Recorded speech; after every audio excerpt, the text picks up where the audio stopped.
आधी मेणबत्त्या विझव मग सांगते. आधी मला सांगा काय आहे.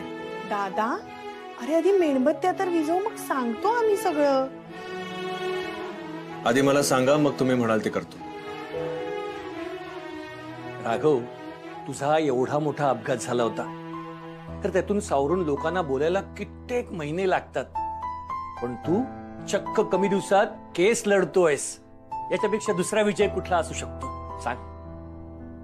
याही परिस्थितीत तू तुझ्या कुटुंबाचा विचार करतोयस, तुझ्या माणसांचा विचार करतोयस. अरे यापेक्षा कोणता मोठा विजय असणार आहे.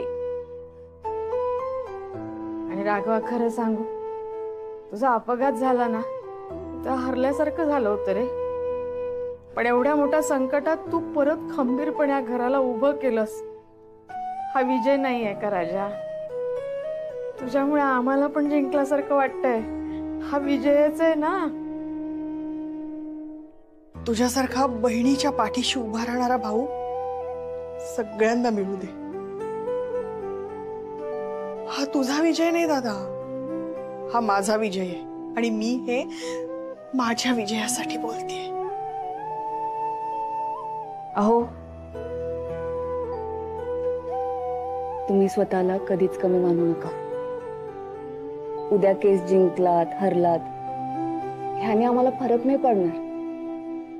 आमच्यासाठी तुम्ही कायम विजयीच असणार.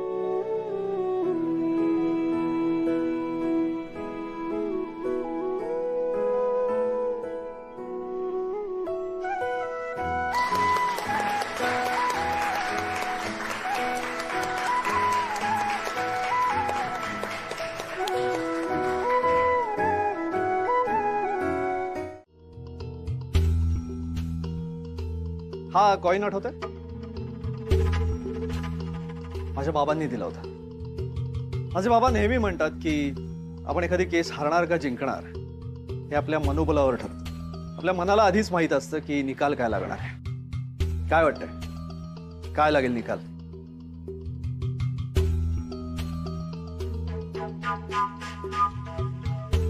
छापा की काटा?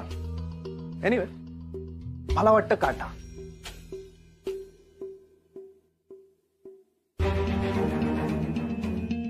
काटा आला म्हणून नाही, पण कॉइन हवेत असतानाच माझ्या मनाचा कॉन्फिडन्स मला सांगत होता की ही केस मीच जिंकणार. विराज, हा कॉइन तुझ्या बाबांनी मला दिला होता. तो तू चोरला होतास. ठीक आहे, तू कॉइन चोरू शकतोस, पण कोणाची बुद्धिमत्ता नाही ना चोरू शकत. आनंदी, वर्षा, निघूया आपण.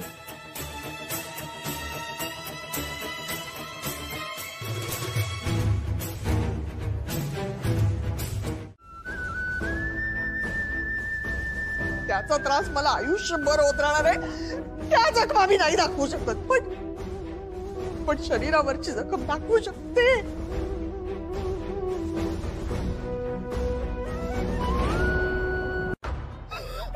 या माणसाने मला पहिल्यांदा चाकू मारला ना मानेला. ती कुणा आहे माझ्या मानेवर? या या या आणले पैसे? तुझ्याशी बोलतोय.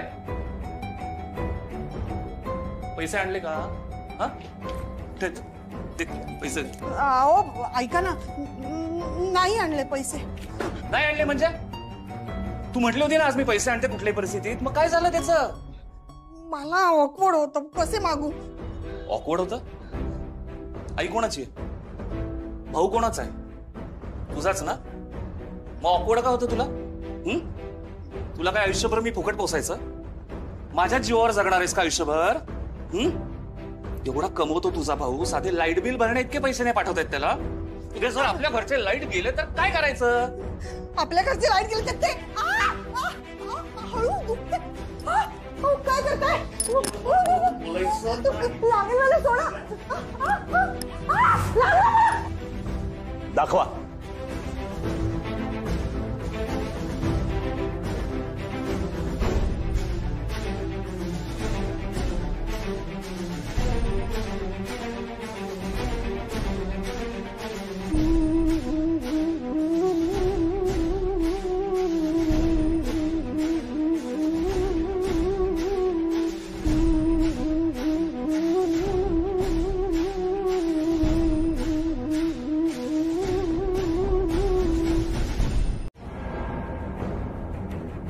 पहिल्या वेळेला कोर्टाच्या तारखेला मी इथे यायला निघालोच होतो, पण मध्येच अतुलच्या माणसाने माझी बॅग चोरली.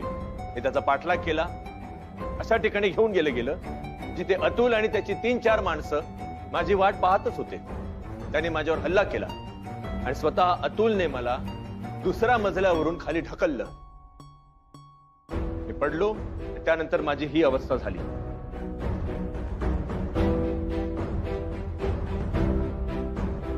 या व्हीलचेअर वरून मी उठू शकलो नसतो माय लॉर्ड, पण माहित नाही का माझ्या बहिणीला माझी गरज होती आणि कसं कुठून माझ्या पायात तेवढं बळ आलं आणि आज मी तुमच्या समोर हा असा या अवस्थेत उभा आहे. माय लॉर्ड, हे सगळं ऐकायला ठीक आहे, पण याला पुरावा नको? तुम्हाला पुरावा हवाय? आहे माझ्याकडे.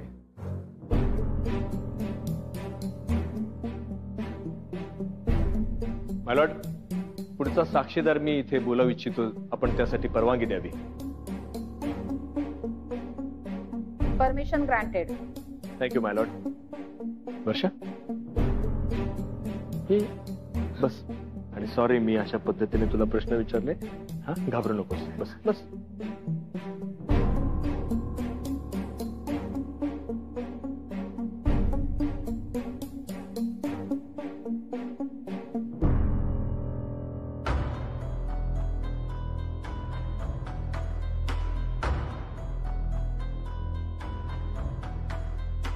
ये.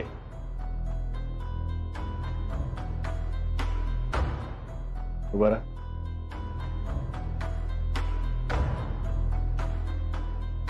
मी तुला एकच आणि थेट प्रश्न विचारेन. माझ्यावर तू जो हल्ला केलास तो कुणाच्या सांगण्यावरून केला होतास?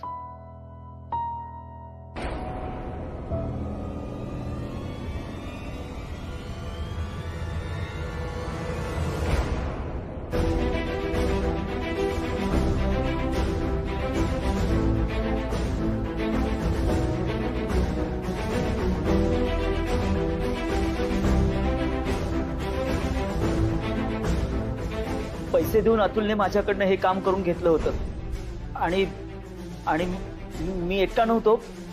माझ्यासोबत अजून 3-4 जण होते.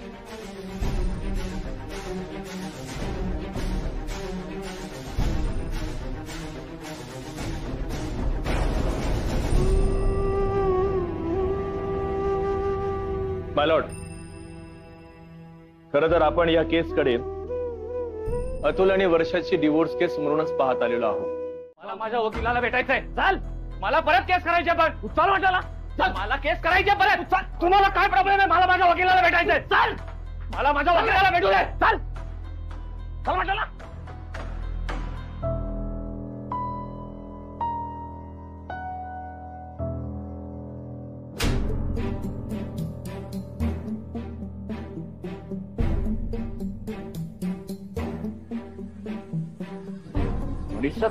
तू ए गप्प बसायचा. मी आता तुला घाबरण्याचं कारण काहीच नाही. मी जे नाही करू शकले ते या दोघांनी करून दाखवलंय.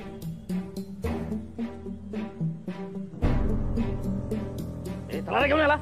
चल.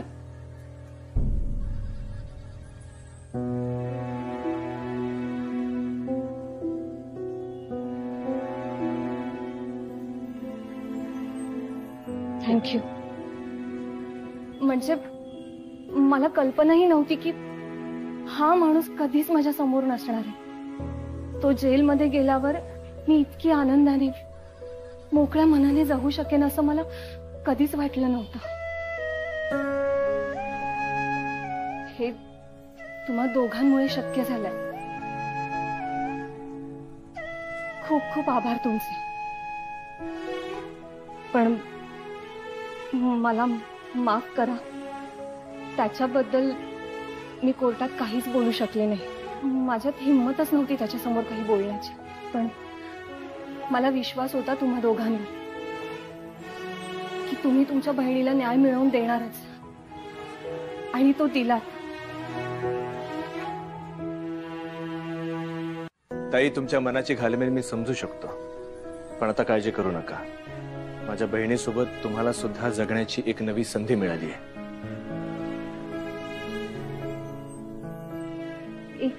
सांगू, मला जर तुमच्यासारखाच भाऊ असता तर या सगळ्यातून मी केव्हाच मोकळी झाली असते.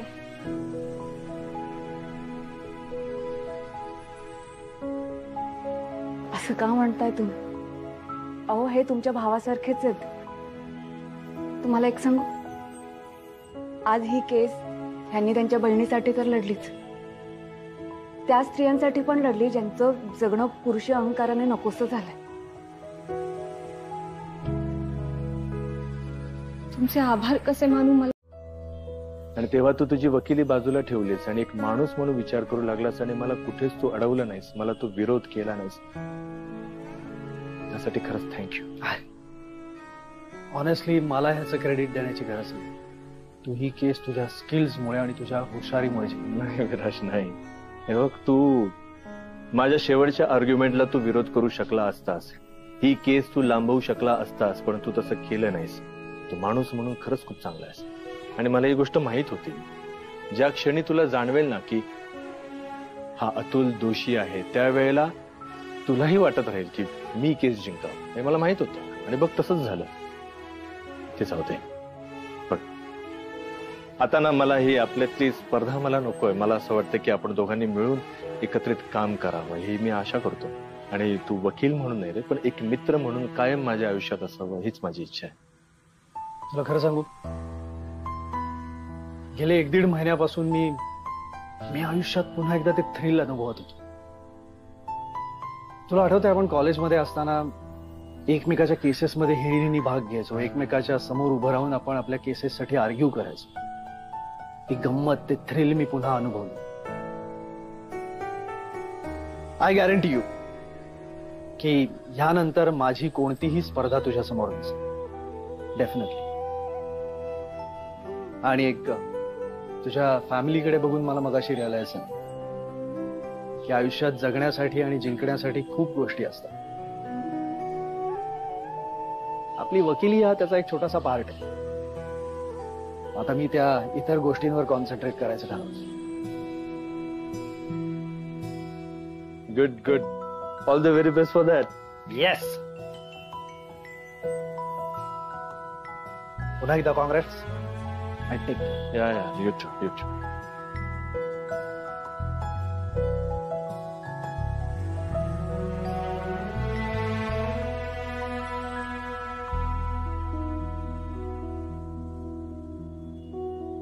निघूया? अहो, मला तुमच्याशी जरा बोलायचंय. हा, नंदू, तू गाडी काढतोस? आम्ही आलोच. हो. या तुम्ही, आलोच आम्ही. हो सर.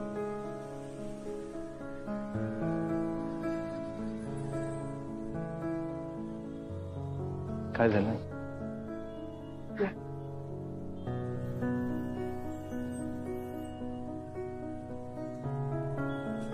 आनंदी, आपण इथे का आलोय सांगशील? खूप दिवस झाले. तुझ्या स्वाभिमानाला धक्का लागलेला मला चालणार नाही. तेव्हा राघव, काय बोलतोस तू हे? आनंदी, तू अजिबात याचं काही ऐकू नकोस. हा, ठीक आहे. ठीक काय ठीक? अगं, आत्ता कुठे तुमचं जमायला लागलं एकमेकांशी? आनंदीप, आनंदीप, राघव, काय केलंस तू हे? राघवा, आम्हाला काही कळत नाही बाई. घरी खायचं का बाहेर जायचं जेवायला? यांचं एक वेगळंच, माझं एक वेगळं. तू सांग, तुला कुठे जायचंय? घरातच जेवायचं का बाहेर जायचं? तू सांगशील ते. तुझा निर्णय महत्वाचा.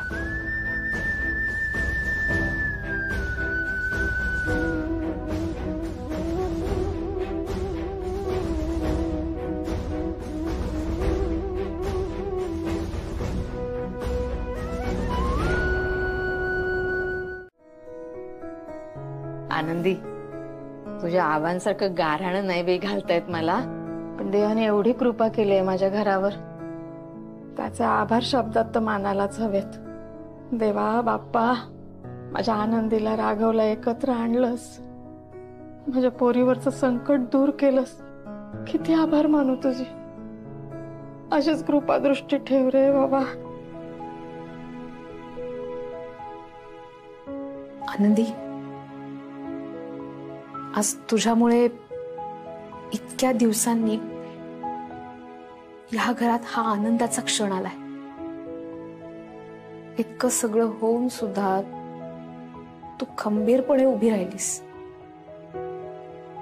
म्हणून राघव त्याच्या पायावरती उभा आहे. तुझ्यामुळे झालं हे सगळं, तुमच्यामुळे झालं हे सगळं शक्य. हा, बाप्पामुळे हे सगळं शक्य झालंय. बाप्पा, एवढ्या मोठ्या संकटात आम्ही खंबीरपणे उभे राहू शकलो फक्त तुझ्या कृपेमुळे.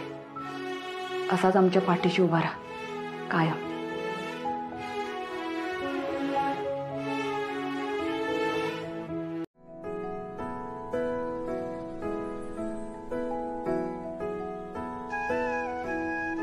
आहे का?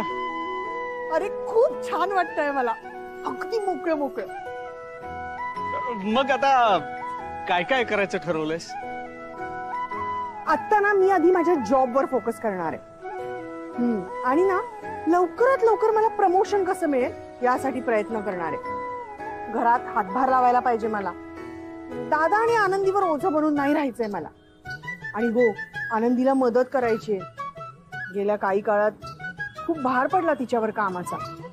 तिला सुद्धा थोडासा आराम मिळाला पाहिजे ना. आणि आणि हो, मला ना रोज रात्री पाणीपुरी खायची आहे. खूप फिरायचंय. अतुल बरोबर असताना मला जे स्वातंत्र्य मिळालं नाही ना, ते आता मला हवंय. आयुष्य जगण्याचा पुरेपूर आनंद घ्यायचा आहे मला. आणखीन काय काय करायचं ठरवलंयस? आणखी, अरे हो, शॉपिंग करायची आहे मला. दादासाठी शर्ट घ्यायचा आहे, आनंदीसाठी ड्रेस घ्यायचा आहे, आईसाठी आणि चिंगीसाठी सुद्धा गिफ्ट घेणार आहे. तू एक काम कर ना, तू त्या सगळ्यांनाच घेऊन जा ना शॉपिंगला. आणि मग सरप्राईज कसं राहणार त्यांना? हा, मग नको न्यूज. तुला काय करायचंय ते कर. नंदू, काय झालं? मला वाटलं होतं एखादी तरी गोष्ट माझ्या बरोबर करायची ठरवली अशी. नंदू, मला हे सगळं फक्त तुझ्या बरोबरच करायचंय. हो, अरे मला पाणीपुरी खाताना तू सोबत हवायस. सगळ्यांसाठी शॉपिंग मी जेव्हा करीन ना, तेव्हा मला तुला सोबत घेऊन जायचंय. मला कुठेही फिरायचं असेल तेव्हा तू मला सोबत हवायस. आता पुढचं आयुष्य मला एकटीने नाही जगायचंय, मला तुझ्या बरोबर जगायचंय. अगं, मी पण तेच विचारणार होतो तुला. पण काय, आताच तुझा डिवोर्स आला ना, तर कसं विचारू काही कळत नव्हतं मला. आताही तुझ्याशी त्या बाबतीत कसं बोलावं ते कळत नाहीये. काय मी तुला ते म्हणजे आपण दोघं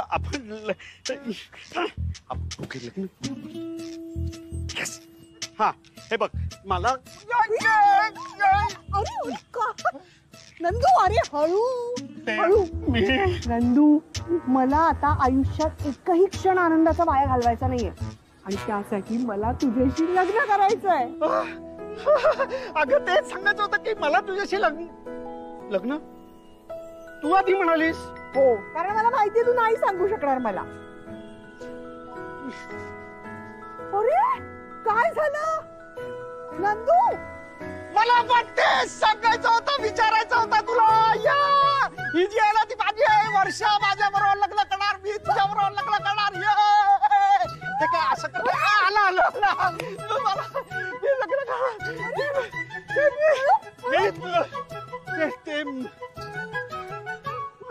मला ते सांगायचं होतं की बरं असं ते जमत नाही. हे बघ,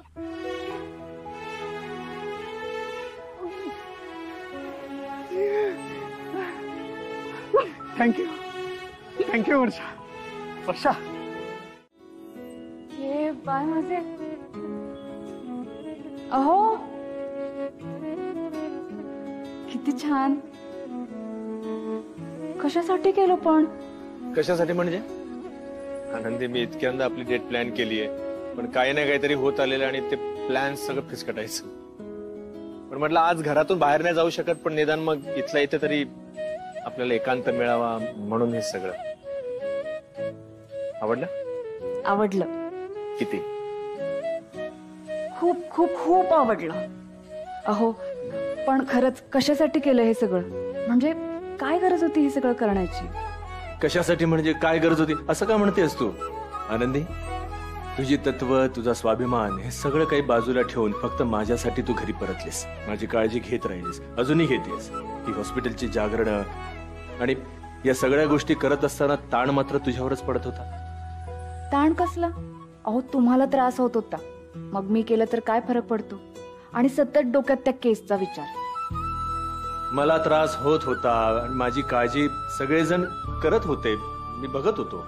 मला सांभाळलंस ते तू, आई आणि वर्षाला सावरलंस तू, चिंगीचं सगळं पाहत होतीस तू. बरं मग हे सगळं करून वर्षाच्या केससाठी जे काही पुरावे, साक्षीदार हे जमा करण्याची धडपड तुझी चालू होतीच, बघत होतो मी. माझ्या बाबतीत जे घडलं त्याचा सुगावा लागण्यासाठी काय काय नाही केलंस तू. बस झालं, किती कौतुक करणार आहात? मग मी एवढं नाही का करू शकत तुझ्यासाठी? अहो खरंच एवढं सगळं केलं हा तुम्ही. मला तरी सांगायचं, मी मदत केली असती ना तुम्हाला. मग सरप्राईज राहिलं असतं का? आणि ठीक आहे, मला काही फार कष्ट नाही पडले, केलं. म्हणजे काय माहित नाही किती ठीकठाक झालंय ते. तुला आवडलं ना नक्की? मला खूप आवडलं, मला खूप छान वाटतंय. बरं आपण असे उभं राहूनच बोलणार आहोत का? बसूया. ये ये सावकाश. आई अगं तू बाहेरच्यांचा विचार का करतेस? माझा विचार कर ना जरा. अगं गेल्या 7-8 महिन्यात माझ्या आयुष्याची इतकी वाताहत झालीये. आता कुठे मला चांगले दिवस दिसत आहेत, काहीतरी नवीन करावं असं वाटतंय, आयुष्याची नवीन सुरुवात करावीशी वाटतेय. तर तुला काय प्रॉब्लेम आहे? मला नाही वाटत तुझं भलं व्हावं, मला नाही वाटत. आई आहे तुझी मी. बरं जाऊ दे, लोकांना काय वाटतं हे सोडून दे बाई. पण मला मनापासून वाटतं की हे लग्न वर्षभर तरी होऊ नये. नाही, एकमेकांना वेळ द्या ना, एकमेकांना वेळ द्या, एकमेकांना जाणून घ्या, एकमेकांचे विचार जाणून घ्या. तुमच्या नात्याला जरा तरी वेळ द्या आणि मग वर्षभराने ठरवा करायचं का नाही करायचं ते.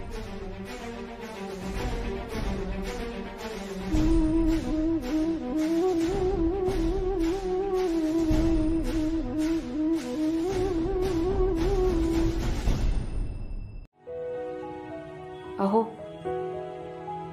तुम्ही माझ्यासाठी एक स्पेशल गोष्ट आधीच करून ठेवली आहे. हे मंगळसूत्र तुझ्याकडे? तुमचा अपघात झाला होता ना, तेव्हा डॉक्टरने दिलं होतं, तुमच्या खिशात सापडलं होतं. माझ्यासाठी नाहीये का हे? आनंदी तुझ्यासाठीच असणार आहे ना. आनंदी हे बघ, जेव्हापासून आपला संसार सुरू झालाय ना तेव्हापासून मी खूप चुकत आलोय. बघ ना, तुझ्या गळ्यात जे मंगळसूत्र मी घातलं लग्नाच्या वेळी ते सुद्धा रमाचं. त्याच्यानंतर या घरामध्ये तुझी एक जागा असायला हवी ती गोष्ट समजायला फार काळ गेला. बरं जेव्हा समजलं तेव्हा एक गोष्ट लक्षात आली की आपल्या घरात, माझ्या आयुष्यात तुझी एक अशी जागा असेल की ती इतर कोणासोबत शेअर करण्याची ती वेळच मी कधी येऊ देणार नाही. आनंदी मी आज तुला सांगतो, मी तुझा आहे. माझ्या आयुष्यातलं ते महत्वपूर्ण स्थान फक्त तुझं आहे आणि ते तुझंच राहणार आहे. त्याचा स्वीकार कर आणि हे मंगळसूत्र मी आज तुझ्या गळ्यात घालू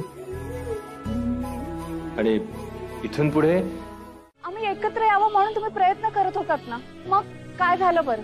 त्या दिवशी तुम्ही मला ओरडलात की खाली आईबाबांच्या घरी राहू नकोस, आपल्या घरी ये म्हणून. आले ना मी आता आपल्या घरी. मग काय तुमच्या डोक्यात नक्की काय चाललंय? कशासाठी जायचंय रमताई तुम्हाला? झालं का तुझं बोलून? मी बोलू का काही? या संसारात आता तुला माझ्या मदतीची काही एक गरज नाहीये. संपूर्ण संसार तुझ्या ताब्यात घेतलायस. हे बघ, आधी मला कळतच नव्हतं की मी या संसारामध्ये का अडकून पडले.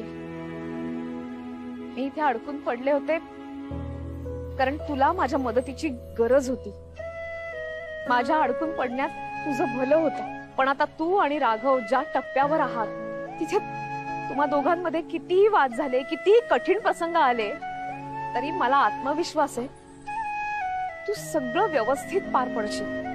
आणि तू या घरात असलीस ना तर सगळं व्यवस्थित होईल. तुम्हाला काय वाटतंय रमाते? सगळं चांगलं चाललंय आणि हे असंच राहणार आहे. आईंना बघितलं ना तुम्ही, आई चिडल्यात. आई नंदू दादा आणि वर्षा त्यांच्या लग्नासाठी तयार नाहीये. आता मला त्यांची समजूत घालायची. हे असं नवीन काही ना काही चालूच राहणार आहे रमाते. कळतंय का तुम्हाला? तुम्ही आनंदी, या अशा गोष्टी संसारात होतच राहतात. पण मला खात्री आहे ना आनंदी, आता वेळ आली आहे, मला निघायला हवं. कुठे जाणार आहात तुम्ही? जिथे मार्ग दिसेल तिथे जाईल, पण आता मागे वळून पाहणार नाही. खर तर राघव मृत्यूच्या दाराशी उभा होता तेव्हाच मी देखील या जगातनं निरोप घ्यायला हवा होता. पण राघवला इथे सोडून असं जाता येईना. त्याला मी परत पाठवलं आणि त्याच्याबरोबर मी सुद्धा आले. पण आता वेळ झालीये इथून निघायची. ठीक आहे, मी अडवणार नाही तुम्हाला. रमाते, वर्ष त्यांचं लग्न झाल्यानंतर मी आजच निघणार आहे इथून. काय? हो, आजचा दिवस संपला की मी इथून निघून जाईल. यापुढे मला इथे नाही थांबता येणार. असं काय करताय तुम्ही? असं अचानक? रमाते, थांबा ना, काही दिवस थांबा तुम्ही इथेच. आनंदी, मग त्या थांबण्याला काही अर्थ आहे का? तुमची हीच इच्छा असेल तर नाही थांबवणार मी. एकदा ह्यांच्याशी बोलून घेते. तुला जे करायचं ते कर, पण आजचा दिवस संपला की मी जाणार.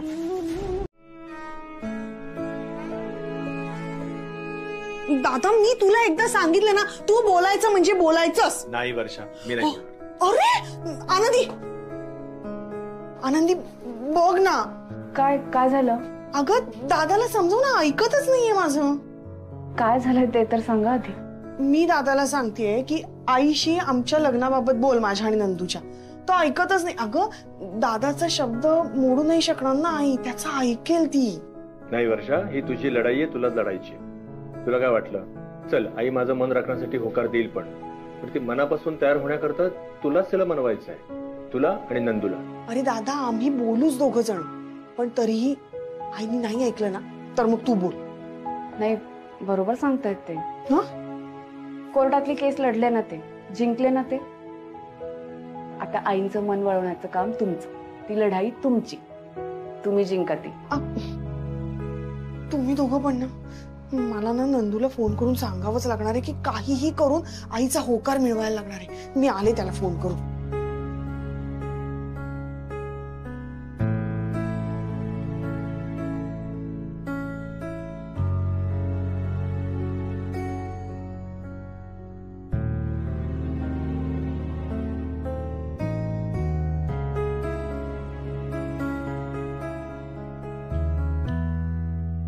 आनंदी, ए बाळा, झाला का ग स्वयंपाक? हो आई. मग वाढायला घे बाळा. नाही आई, थोडा वेळ थांबूया ना. मई, आज सूर्य कोणीकडून उगवला? भूक नाही लागली तुला? तसं नाही, म्हणजे आई ग, गुडगा उघड ग. अरे नंदू, ये. हे कसे आले? कोणी बोलवलं तुम्हाला? मी जाऊ का? अरे नाही नाही, आई गंमत करतेय. ये ना, जेवायच्या वेळेला आलायस आता जेवूनच जा. ये ये. नंदू, हा, ये ये. या या या या, ये. बसा. बस बस.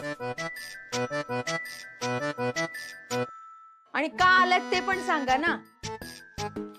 बोला. ते मी विचारपूस करायला आलोय. रागात होता? कसे आहात तुम्ही? बरं आहे.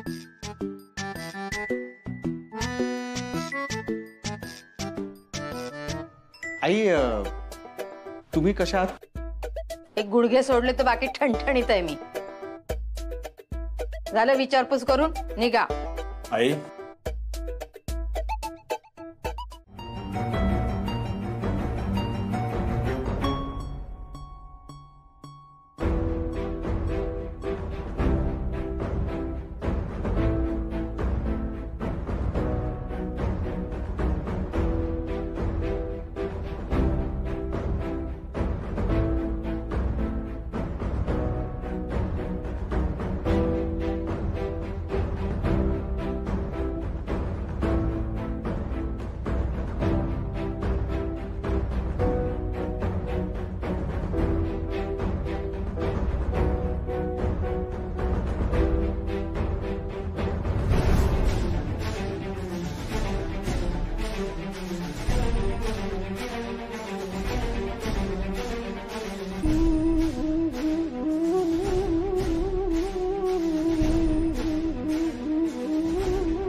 पुऱ्या अहो चांगलं खाल्लं पाहिजे तरनाटाच्या माणसाने. आमची आनंदी एवढ्या सुरेख पुऱ्या करते, अशा टम्म फुगतात तिच्या हातच्या पुऱ्या. बघते काय खीर वाढ ना त्यांना. नाही खीर तुम्हाला खावीच लागेल. एकदम विशेष स्पेशल असतात ना तशी खीर आहे आमच्या आनंदीच्या हातची. सगळं असतं त्याच्यात, बदाम काजू पिस्ते. अगं लाजू नको वाढ ग माझी आई. सुग्रास जेवण बघ. आणि आई आता तू आनंदीकडनं पुऱ्या बिऱ्या सगळं शिकून घे. आनंद म्हणजे जावई बापूंना सगळं मिळालं पाहिजे. बरं झालं राघवा तू आलात. मी आता लग्नाचीच बोलणी करणार होते. आपण बोलून घेऊया ना आताच. हा नंदकुमार अगं बाई जावई बापू आईंना भेटायला कधी येऊ तुमच्या घरी?